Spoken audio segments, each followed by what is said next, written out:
జై శ్రీమన్నారాయణ. అందరికీ నమస్కారం. ఈరోజు మన వీడియోలో విష్ణు సహస్రనామంలోని 107వ శ్లోకం యొక్క నామాల పూర్తి వివరణ తెలుసుకుందాము. శంఖ బృన్నందకీ చక్రీ సాంఘధన్వాగదాధరః రథాంగపాణిరక్షోభ్యః సర్వప్రహరణాయుధః. శంఖభృత్ అహంకార రూపమైనటువంటి పాంచజన్యమును ధరించినటువంటి వాడు శ్రీమన్నారాయణుడు. పాంచజన్యము అంటే ఏంటండి? స్వామివారు శ్రీకృష్ణ పరమాత్ముడి యొక్క శంఖము యొక్క పేరు పాంచజన్యం అన్నమాట. భృత్ అంటే ధరించినటువంటి వాడు, ఆ శంఖాన్ని ధరించినటువంటి వాడు శ్రీమన్నారాయణుడు. మరి అహంకార రూపం ఏంటండి? మరి పాంచజన్యము అనేది పంచజన్యుడు అనే ఒక రాక్షసుడి గర్భము నుంచి ఈ పాంచజన్యము అనే శంఖం అనేది స్వామివారు తీసుకుంటారనమాట. ఈ పాంచజన్యుడు అసలు ఈ కథ ఏమిటి అంటే మనం కొంచెం టూకీగా చెప్పుకుందాము. శ్రీకృష్ణ పరమాత్మ అలాగే బలరాముడు ఇద్దరు కూడా చిన్న వయసులో గురుకులంకి వెళ్ళి చక్కగా మరి విద్యాభ్యాసన అనేది చేశారు. మరి ఇప్పుడైతే మరి స్కూల్స్కి వెళ్ళటం, ఇంటికి వచ్చేయటం ఇట్లా ఉంటుంది. కానీ మరి ఉన్నవాళ్ళైతే కొంచెం హై రేంజ్లో చదివాము, మరి కొంతమంది ఇట్లా డిఫరెన్స్ అనేది ఉంటుంది. కానీ అప్పట్లో ఏంటంటే భగవంతుడైన సరే గురుకులానికి వెళ్ళి ఆ విద్యాభ్యాసన అనేది చేయాల్సిందే, మరి గురువు గారికి సేవలు చేయాల్సిందే అన్నమాట. ఇక ఆ విధంగా మరి బలరామకృష్ణులు ఇద్దరూ కూడా గురుకులంలో విద్యాభ్యాసన పూర్తి చేసుకున్నారు. ఇక మరి గురువు గారికి ఏదో ఒక మరి గురుదక్షిణ సమర్పించాలి కాబట్టి బలరాములు ఇద్దరూ కూడా గురువు గారి దగ్గరికి వెళ్ళి, మరి గురువర్యా మీకు మేము ఏ విధంగా మరి గురుదక్షిణ సమర్పించగలము అని అడిగినప్పుడు, మరి ఆ గురువు గారి యొక్క పుత్రుడు 1 సంవత్సరం క్రితము ఏంటంటే ఆయన సముద్ర స్నానం చేసి వస్తానని చెప్పి వెళ్ళి ఇక అప్పటి నుంచి ఇక రాలేదనమాట. ఇక గురువుగారు ఏంటి, మరి నా పుత్రుడు ఇలా వెళ్ళి ఇక రాలేదు, నా పుత్రుడిని తీసుకురావాల్సిందని చెప్పి అడుగుతాడు. ఇక మరి ఇద్దరు కూడా మరి తన గురుపుత్రుడు ఎక్కడైతే మరి వెళ్ళాడో ఆ సముద్రం దగ్గరికి వెళ్ళి సముద్రాన్ని ఒక్క అదునుతో మరి గద్దించి తన గురుపుత్రుణ్ణి ఇవ్వమని చెప్పి అడుగుతాడు శ్రీకృష్ణ పరమాత్మ. అయితే ఇక ఆ సముద్రుడు కూడా భయపడిపోయి, స్వామి నాకే సంబంధము లేదు, మరి స్నానానికైతే లోపలికి వెళ్ళాడు, లోపల పాంచజన్యుడు అనేటువంటి ఒక రాక్షసుడు మరి సముద్ర గర్భాన మరి అడుగున ఉన్నాడు, మరి అతని గర్భంలో ఏమైనా ఉండి ఉండొచ్చు, మరి ఆ పాంచజన్యుడు అనే రాక్షసుడు మరి నీ గురుపుత్రుడిని మింగేసి ఉండొచ్చు, దీనికి నాకు ఏ సంబంధం లేదు తండ్రి అని చెప్పి చెప్తాడనమాట. ఇక మరి అప్పుడు శ్రీకృష్ణ పరమాత్మ ఏం చేస్తాడు, వెంటనే సముద్రంలోకి దూకేసి ఆ పాంచజన్యుడు అనే రాక్షసుడు ఎక్కడ ఉన్నాడు అని చెప్పి వెతుకుతాడు. ఎప్పుడైతే ఆ పాంచజన్యుడు అనే రాక్షసుడు ఒక పాము రూపం అని చెప్పి, అప్పట్లో రాక్షసులు పాముల రూపంలో అట్లా మనం చూస్తూ ఉంటాం సినిమాల్లో. ఇక ఆ పాంచజన్యుడు అనే రాక్షసుడు మరి సముద్ర గర్భంలో అంటే అడుగున ఉండటం చూసి అతని దగ్గరకు వెళ్ళి తన గురుపుత్రుణ్ణి ఇవ్వమని ఆ పాంచజన్యుడిని మరి చీల్చేస్తాడండి, తన చేతులతో మరి చీల్చివేసినప్పుడు అక్కడ గురుపుత్రుడైతే ఉండడు, కానీ ఆ పాంచజన్యుడి గర్భంలో ఒక శంఖం అనేది ఉంటుందన్నమాట. ఆ పాంచజన్యుడి గర్భము నుంచి తీసిన శంఖము కాబట్టి పాంచజన్యము అని ఆ శంఖానికి పేరు వచ్చింది. ఆ విధంగా మరి అహంకార రూపుడండి ఆ పాంచజన్యుడు అనే రాక్షసుడు. ఎవడండి? ఒక అహంకార కలిగినటువంటి వాడనమాట. అలాంటి అహంకార రూపమైనటువంటి పాంచజన్యమును ధరించిన వాడు శ్రీమన్నారాయణుడు. శంఖమును అలంకారముగా ధరించి ఉన్నటువంటి వాడనమాట. శంఖము యొక్క నాదము విజయ చిహ్నము. సమస్త లోకములను జయించినటువంటి శ్రీ మహావిష్ణువే పరమాత్మ స్వరూపం కనుక ఇక్కడ శంఖాన్ని ధరించి ఉన్నాడు కాబట్టి శంఖభృత్ అనే నామంతో మనం స్వామిని స్తుతించుకుంటున్నామన్నమాట. ఇక తర్వాత నామం నందకి. లోకరక్షణార్థం సకల పదార్థములను కూడా తునాతునకములు చేయగలటువంటి నందకము అను ఖడ్గమును ఆయుధముగా ధరించినటువంటి వాడు. మనం చూస్తే ఈ ఆఖరి శ్లోకంలో 107వ శ్లోకంలో స్వామివారి యొక్క ఆయుధముల గురించి మనం చెప్పుకుంటున్నాము. ఫస్ట్ది ఏంటండి, పాంచజన్యము అనేటువంటి శంఖాన్ని ధరించినటువంటి వాడు శ్రీమన్నారాయణుడు. అంటే స్వామి యొక్క శ్రీకృష్ణ పరమాత్ముని యొక్క మరి శంఖము పేరు ఏంటండి, పాంచజన్యము. ఇక స్వామి చేతిలో ఉన్నటువంటి ఖడ్గము యొక్క పేరు ఏంటండి, నందకము. అటువంటి ఒక ఖడ్గాన్ని, ఆ ఖడ్గం ఏంటండి, ఎట్లాంటి పదార్థాన్నైనా సరే ఈ సకల లోకాన్ని రక్షించడం కోసం ఎలాంటి దాన్నైనా సరే తునాతునకలు అంటే చిన్న చిన్న పీస్ చేసేస్తుంది అనమాట. అలాంటి ఒక ఖడ్గమును ధరించినటువంటి వాడు శ్రీమన్నారాయణుడు అనమాట. అందుకని స్వామి ఇక్కడ స్వామి యొక్క ఖడ్గము పేరు నందకము కాబట్టి ఇక్కడ స్వామిని ఆ నందకము ధరించిన వాడు కాబట్టి నందకి అనే నామంతో మనం స్తుతించుకుంటున్నాము. ఇక తర్వాత నామం చక్రీ. శంఖం అయిపోయింది, ఖడ్గం అయిపోయింది. ఇక తర్వాతది ఏంటండి, చక్రీ అంటే చక్రం. అసలు సుదర్శన చక్రం, స్వామివారి యొక్క చక్రం పేరేంటండి, సుదర్శన చక్రం. సుదర్శన చక్రం ఎంతో శక్తివంతమైనదనమాట. ఒక్కసారి స్వామి ఆ చక్రాన్ని వదిలాడు అంటే తన మరి భక్తులను కాపాడటానికి కానీ మరి లోకకంటకులను శిక్షించటానికి కానీ ఏదైనా సరే ఆ చక్రానికి అడ్డు అనేది, దానిని మించినటువంటి శక్తి మరి ఆ ఆయుధానికి మించింది లేదు అని చెప్పి మనం చెప్పుకుంటూ ఉంటాం. లోక రక్షణార్థం లోకకంటకుడైనటువంటి రాక్షసుల తలలను సంహరించగల శక్తి ఈ మరి అటువంటి శక్తిమయమైనది ఏంటండి, సుదర్శన చక్రం అన్నమాట. స్వామి చక్రాన్ని వదిలాడో ఇక ఆ చక్రము వాళ్ళని ఎవరి మీదకైతే వదిలాడో వాళ్ళని అంతము చెయ్యంది ఇక చక్రం అనేది రాదనమాట. అటువంటి చక్రాన్ని ఆయుధంగా ధరించినటువంటి వాడు సుదర్శన చక్రమును తిరస్కరించే శక్తి ఈ బ్రహ్మాండమున లేదనమాట. మరి మనం కార్తీక పురాణాల్లో చూస్తే స్వామివారి యొక్క భక్తుడుని మరి దాని మీద కోపగించినటువంటి మరి ఒక ముని మీద స్వామి ఏం చేస్తాడండి, సుదర్శన చక్రాన్ని వదులుతాడు. ఈ సుదర్శన చక్రం ఈ భూలోకం మొత్తం కూడా ఆ మునీశ్వరుని వెంటాడుతుందనమాట. చివరి ఆఖరికి మళ్ళీ వచ్చి ఆ రాజు దగ్గరికి వచ్చి, ముని నన్ను కాపాడవయ్యా ఈ సుదర్శన చక్రం నుంచి, ముల్లోకాలు తిరిగినా కూడా ఎవ్వరూ కూడా ఈ సుదర్శన చక్రం నుంచి నన్ను కాపాడటానికి రాలేదు. మరి బ్రహ్మాది దేవతలు కానీ శివుడు కానీ ఎవ్వరూ కూడా ఆ చక్రం నుంచి కాపాడలేకపోయారు అని మొరపెట్టుకోగానే మరి ఆయన ఏం చేశాడండి, స్వామివారిని ప్రార్థిస్తాడు. ఇక ఆ చక్రం మరి తిరుగు ఉండదు కాబట్టి ఇక ఆ చక్రము ఎక్కడైతే మరి దొర్లుకుంటూ వెళ్ళిపోయి ఎక్కడైతే ఆ చక్రము నైమిషము ఇరిగిపోతుందో అక్కడ ఆ చక్రం అనేది స్థాపితమైపోతుంది. ఇక అది ఏంటండి, ఒక పుణ్యక్షేత్రంగా మరి అక్కడ ఎలాంటి చెడు అనేది లేనటువంటి విధంగా ఈ కలియుగంలో ఉంటుంది అని చెప్పి వరం ఇవ్వటం అనేది స్వామి జరుగుతుంది. అదే ఇప్పుడు మన యొక్క నైమిషారణ్యము. ఈ నైమిషారణ్యములో మరి ఎప్పుడూ కూడా ఎల్లవేళలా కూడా హోమాలు యజ్ఞాలు జపహోమాలు అనేవి జరుగుతూ మరి పుణ్యభూమిగా ఉంటుంది. ఇప్పుడు మనం ఏదైనా పురాణాలు చూస్తున్నా కూడా మరి వింటున్నప్పుడు ఈ కథలు ఇవన్నీ నైమిషారణ్యములో ఉన్నారు ఋషులు, మరి సనకసనాది ఋషులు, మరి వాళ్లకు ఈయన చెప్పాడు అని మనం చెప్పుకుంటూ ఉంటాం. నైమిషారణ్యం అనేది మనం బాగా ఫ్లూయెంట్గా మనం వింటూ ఉంటామన్నమాట.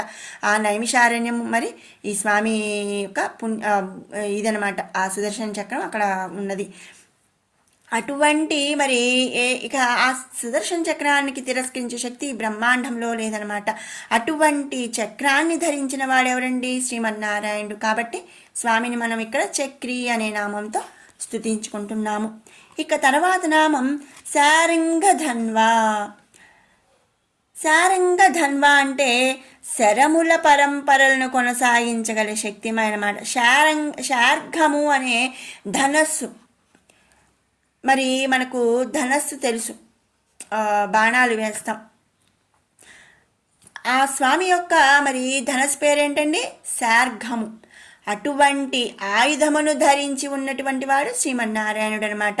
ఆ శార్ఘము అనేది ఏంటంటే ఒక్కసారి మనము టార్గెట్ కనుక మరి చూసాము అంటే ఆ శరములు మరి శార్ఘము అనే ధనస్సు నుంచి మనం వదిలినటువంటి శరములు మనం చూసినటువంటి టార్గెట్ని ఛేదిస్తుందన్నమాట. మరి ఎంత దూరములో అయినా సరే అండి, మనం ఒక్కసారి ఈ ధనస్సు నుంచి బాణము వదిలాము, శరము వదిలాము, అది కంపల్సరిగా వెళ్ళి ఆ టార్గెట్ ఇదవ్వాల్సిందే. అటువంటి ఆయుధము, అటువంటి ధనస్సును ఆయుధంగా ధరించి ఉన్నాడు కాబట్టి స్వామిని శారంగధన్వ అనే నామముతో స్తుతించుకుంటున్నాము. తర్వాత నామం గదాధర. గద మరి ఇన్ని ఆయుధాలు, మరి ఎన్ని ఆయుధాలు ఉన్నాయో చూడండి. ఫస్ట్ది ఏంటండి? పాంచజన్యము అనేటువంటి శంఖం, తర్వాతది నందకము అనేటువంటి ఖడ్గం, మూడవది సుదర్శన చక్రం, నాలుగవది శార్ఘము అనే ధనస్సు, ఐదవది గద. ఈ కఠిన శిలలను సైతము పీస్ తునాతునకలు చేయగలిగినటువంటి మణిమయ రత్నఖచిత అలంకారములను పొందిన కౌమోదకి అను గదను ఆయుధంగా ధరించి ఉన్నాడు శ్రీమన్నారాయణుడు. మరి ఇక్కడ చూడండి, స్వామివారి యొక్క ఆయుధాలకు కూడా ఒక్కొక్క ఆయుధానికి ఒక్కొక్క పేరు ఉందన్నమాట. మరి ఏముందండి? కత్తి లేకపోతే గద ఇలా కాదండి, ప్రతి దానికి కూడా ఒక పేరు అనేది ఉంది. ఈ పేర్లు మనం కంపల్సరిగా గుర్తుపెట్టుకోవాలి. ఈ గద ఎలాంటిదండి? ఇక్కడ చూడండి, కఠిన శిలలు, ఎంత పెద్ద పెద్ద కొండలు బండలు ఏవైనా కానివ్వండి, వాటిని కూడా పిండి చేసేస్తుందంట స్వామి యొక్క గద. అటువంటి గదను ఆయుధంగా ధరించి ఉన్నాడు శ్రీమన్నారాయణుడు. ఆ గద కూడా ఎలా ఉందంటున్నారండి? మణిమయ రత్న ఖచిత అలంకారాలను పొందినది అనమాట. అంటే ఏదో ఉత్త గద అంటే గద కాదండి, ఆ స్వామి యొక్క గద కూడా చక్కగా డెకరేషన్, మణులు మరి రత్నాలు వీటన్నిటితో అలంకారం చేసి ఉంటుందట. అటువంటి గదను ఆయుధంగా ధరించి ఉన్నాడు కాబట్టి గదాధర అనే నామంతో స్తుతించుకుంటున్నాము. ఇక తర్వాతది రథాంగపాణి. రథ అంటే రథం. చక్రములు రథములకు అంగము వాటి తన చేతినందు కలిగి ఉన్నటువంటి వాడు. ఆత్మ అనే రథమునకు మోక్షమును పగ్గమును తన చేతి అందు ధరించి ఉన్నాడు. మరి ఏంటండి? రథమునకు మరి మన ఆత్మ అనేది, మన శరీరంలో ఉన్నటువంటి ఆత్మ అనేది ఒక రథముగా మనం భావిస్తే, ఆ రథానికి మోక్షము అనే పగ్గమును తన చేతిలో ధరించాడండి. మరి పగ్గాలు ఉంటేనే కదండి, పగ్గాలు లేకపోతే రథం ఎటు పడితే అటుపోతుంది. మరి మనకు మోక్షము అనే మరి పగ్గమును చేతిలో పట్టుకున్నాడండి. ఆ మోక్షాన్ని ప్రసాదించడం మరి స్వామి యొక్క చేతుల్లోనే ఉంటుందన్నమాట.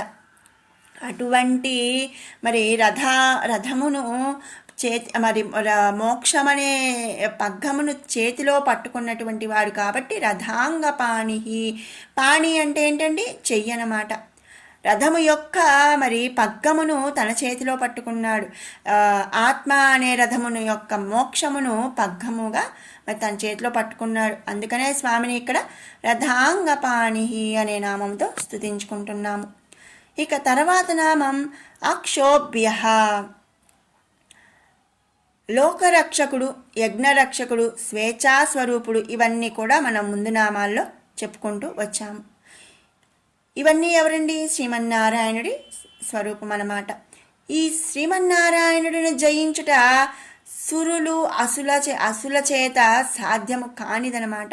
అసలు రాక్షసులు, దేవతలు ఎవ్వరూ కూడా స్వామిని మరి జయించలేరు. స్వామిని మించిన శక్తి ఇంకెక్కడా లేదు. ఎవరి చేతను కూడా శ్రీ మహావిష్ణువు క్షోభను పొందడు. క్షోభము అంటే ఏంటండి? క్షోభ అంటే ఏంటి? బాధ. మరి ఇప్పుడు మనం చెప్తూ ఉంటాం, అబ్బా నన్ను భలే క్షోభ పెడుతున్నావు నువ్వు అని అంటాం. అంటే ఏంటి? నన్ను భలే బాధ పెడుతున్నావు అని. మరి మనకు బాధ ఎప్పుడు కలుగుతుందండి? మనకన్నా అధికులు మనల్ని ఇబ్బంది పెట్టినప్పుడు, కొడితేనో తిడితేనో, లేక మన వస్తువు మరి వాళ్ళు దౌర్జన్యంగా తీసుకుంటేనో, ఇట్లా మరి మన మీద వాళ్ళు గెలిచినప్పుడు మనం బాధపడుతూ ఉంటాం. అయితే మరి స్వామిని జయించేటువంటి వాళ్ళు దేవతల్లో కానీ రాక్షసుల్లో కానీ ఎవరి వల్ల కాదు. కాబట్టి స్వామికి ఎలాంటి క్షోభ లేడు. క్షోభ లేనటువంటి వాడెవరండి? అక్షోభ్య. అందుకనే ఇక్కడ మరి స్వామికి ఎలాంటి క్షోభ లేదు కాబట్టి, క్షోభను పొందడు కాబట్టి స్వామిని మనం ఇక్కడ అక్షోభ్య అనే నామంతో స్తుతించుకుంటున్నాము. తర్వాత నామం సర్వప్రహరణాయుధ. సర్వప్రహరణ ఆయుధ. సర్వ అంటే మరి మనం పైనామాలన్నిట్లో మనం ఏం చెప్పుకున్నామండి ఈ శ్లోకంలో? స్వామి యొక్క ఆయుధాల గురించి చెప్పుకున్నాము. స్వామి యొక్క ఆయుధాలు ఏమిటండి? మరి ఫస్ట్ది వచ్చేసరికి నందకం అనే ఒక ఖడ్గము, అలాగే చక్రం, సుదర్శన చక్రం, శార్గము అనే ధనస్సు, ఇంకా కౌమోదకి అనేటువంటి ఒక గద. ఈ 4 స్వామి యొక్క ఆయుధాలు అన్నమాట. ఇక మరి శంఖము అనేది ఆయన యొక్క ఆయుధం అనేం కాదు, ఆయన ధరించిందనమాట శంఖము అనేది. సో మరి ఇక్కడ ఆయన 4 నందకము, సుదర్శన చక్రము, శార్గము, కౌమోదకి అనేటువంటి సకల ఆయుధములను ధరించి సర్వకాల సర్వావస్థలందు కూడా తన భక్తులను కాపాడుటకు ఆ శ్రీ మహావిష్ణువు మేల్కొనే ఉంటాడండి. మరి ఒక్కొక్క ఆయుధము 4 చేతుల్లో 4 ఆయుధాలు ధరించి 24 గంటలు మరి నిద్ర అనేది లేకుండా స్వామి మేల్కొనే ఉంటాడు. ఎందుకు? తన భక్తులను కాపాడటానికి. లోకకంటకులై ధర్మకర్మలను విడిచి సజ్జనులను పీడించేటువంటి దుష్టులను శిక్షించటానికి స్వేచ్ఛగా అవతారం ధరిస్తాడు. ఆయనకి ఎట్లాంటి అడ్డంకు లేదనమాట. నువ్వు ఇలాగే ఉండాలి, నువ్వు ఈ అవతారమే ఎత్తాలి, ఇట్లా ఏముండదు. ఏ టైంలో ఏ అవతారంలో అయినా సరే వచ్చేసి స్వామి మరి ఎవరైతే అంటే మరి ఒక్కొక్క యుగంలో మనం చూస్తే సత్యయుగంలో కొన్ని అవతారాలు ఎత్తుతాడు, త్రేతాయుగంలో మరి రామావతారం, తర్వాత కృష్ణావతారం, మరి ఇట్లా ఆయన స్వేచ్ఛగా అవతారాలను ధరిస్తాడు. ఆయా సిచ్యువేషన్స్ని బట్టి మరి ఆయా అవతారాలు అనేది ధరిస్తాడనమాట. ఎందుకు? తనకేమైనా సరదానా అండి డిఫరెంట్గా ఉంటాం? కాదు. లోక కంటకులు మరి ధర్మకర్మలను విడిచి మంచి వాళ్ళని పీడించేటువంటి దుష్టులను శిక్షించడానికి మాత్రమే, లోక రక్షణ కోసమే, లోక కళ్యాణం కోసమే స్వామి అవతారాలను ధరిస్తాడనమాట. త్రికరణ శుద్ధిగా తనని ఆరాధించు వారిని సకల బాధల నుండి విముక్తులను చేసి ఉత్తమ లోకాలను ప్రసాదిస్తాడు శ్రీమన్నారాయణుడు. సర్వప్రహరణాయుధ మరి సర్వ ఆయుధాలను ధరించి లోకరక్షణ కోసం మేల్కొని ఉండేటువంటి వాడు శ్రీమన్నారాయణుడు. సర్వకాల సర్వావస్థలందు నారాయణ అను మంత్రమును ధ్యానము చేయటం ద్వారా వారికి సకల సుఖములను కూడా ప్రసాదించేటువంటి వాడు శ్రీమన్నారాయణుడు అనమాట. అందుకనే మనం స్వామిని ఈ నామంలో సర్వప్రహరణాయుధ అనే నామంతో స్తుతించుకుంటున్నాము. ఇది 107వ శ్లోకంలోని నామాల యొక్క పూర్తి వివరణ. దీనితో మరి 1000 నామాలు, స్వామివారి యొక్క సహస్రనామాలు కూడా పూర్తి అయినాయి. ఇక మన విష్ణు సహస్రనామం చూస్తే ఇంకొక 108వ శ్లోకం అనేది ఉంటుందండి. అది ఏంటి? వనమాలి గదీశార్ఘి శంఖి చక్రీ చ నందకి శ్రీమన్నారాయణో విష్ణుర్ వాసుదేవోభిరక్షతు. ఈ నామం ఏంటంటే వనమాలి అంటే మరి తులసిమాల, గది, శార్గి, శంఖి, చక్రీ చ నందకి అంటే వనమాల ధరించి, అంటే తులసిమాల ధరించి మనం పై శ్లోకంలో చెప్పుకున్నటువంటి ఆయుధాలు గద, శార్ంగము, శంఖము, చక్రము, నందకము అనేటువంటి ఆయుధాలను మరి ఎవరండి ధరించాడు? శ్రీమన్నారాయణో శ్రీమన్నారాయణుడు విష్ణు రూపంలో వాసుదేవోభిరక్షతు, వాసుదేవ రూపంలో మరి ఈ సకల సృష్టిని కూడా రక్షిస్తాడు అని చెప్పి ఈ 108వ శ్లోకం యొక్క అర్థం అన్నమాట. మరి మన సహస్రనామాలు అంటే 1000 నామాలు 107వ శ్లోకంతో పూర్తి అయిపోయి ఇక 108వ శ్లోకంలో మనం స్వామివారి యొక్క రూపురేఖను మరి మనం ఒక్కసారి స్మరించుకుంటామన్నమాట. ఇది మరి 108వ శ్లోకం. ఇక మరి ఈ రోజుతో మనకు విష్ణు సహస్రనామంలోని సహస్రనామాల యొక్క వివరణ కూడా తెలుసుకున్నామండి. మీకు ఈ వీడియో నచ్చినట్టయితే లైక్ చేయండి, షేర్ చేయండి. అలాగే మరిన్ని మంచి వీడియోస్ కోసం మన ఛానల్ని అయితే సబ్స్క్రైబ్ చేసుకోండి.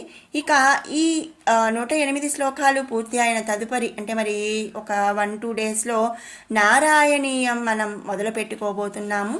ఈ నారాయణీయం శ్రీమన్నారాయణీయం అనేది శ్రీ నారాయణ భట్టాత్రి గారు రాసినటువంటి మినీ భాగవతంగా మనం చెప్పుకోవచ్చు అనమాట. ఈ మినీ భాగవతంలో 100 దశకాలు ఉంటాయండి. ఈ 100 దశకాలు కూడా మనం తాత్పర్యం ప్రతిపదార్థ తాత్పర్యంతో మనం చెప్పుకోవడం అనేది జరుగుతుంది. సో ఎవరైనా మరి వినాలి అనుకున్న వాళ్ళు, నేర్చుకుందాము అనుకున్న వాళ్ళు ఈ వీడియోస్ అయితే మరి ఫాలో అవ్వండి. అలాగే మన షడ్రుచులు బై కిరణ్ ఛానల్ని అయితే సబ్స్క్రైబ్ చేసుకోండి. ఇప్పుడు మనం 101 నుంచి 108వ శ్లోకం వరకు కూడా పారాయణ చేసుకొని ఈ వీడియోని ముగిద్దాము. ఇప్పుడు 101 నుంచి 108 వరకు కూడా ఒకసారి పారాయణ చేసుకుందాం. అనాదిర్భూర్భువో లక్ష్మీ సువీరో రుచిరాంగదః జననో జన్మాదిర్భీమో భీమపరాక్రమః ఆధారనిలయో ధాతా పుష్పహాసః ప్రజాగరః ఊర్ధ్వగः సత్పథాచారः ప్రాణదః ప్రణవః పణః ప్రమాణం ప్రాణనిలయः ప్రాణభృత్ ప్రాణజీవనः తత్వం తత్వవిదేకాత్మా జన్మ మృత్యుజరాతిగః భూర్భువః స్వస్తరస్తారః సవితా ప్రపితామహః యజ్ఞో యజ్ఞపతిర్యజ్వా యజ్ఞాం గో యజ్ఞవాహనః యజ్ఞభృద్ యజ్ఞకృద్యజ్ఞి యజ్ఞభుక్ యజ్ఞసాధనః యజ్ఞాంతకృద్ యజ్ఞగుహ్య మన్నమన్నాదయేవ చ ఆత్మయోనిః స్వయం జాతో వైఖానః సామగాయనః దేవకీనందనః స్రష్టా క్షితీశः పాపనాశనः శంఖభృన్నందకీ చక్రీ శాంగధన్వా గదాధరः రథాంగపాణిరక్షోభ్యः సర్వప్రహరణాయుధः శ్రీ సర్వప్రహరణాయుధ ఓం నమ ఇతి వనమాలి గదీ సాంగీ శంఖీ చక్రీ చ నందకీ శ్రీమాన్నారాయణో విష్ణుర్వాసుదేవోభిరక్షతు ఓం శ్రీ వాసుదేవోభిరక్షతు ఓం నమ ఇతి.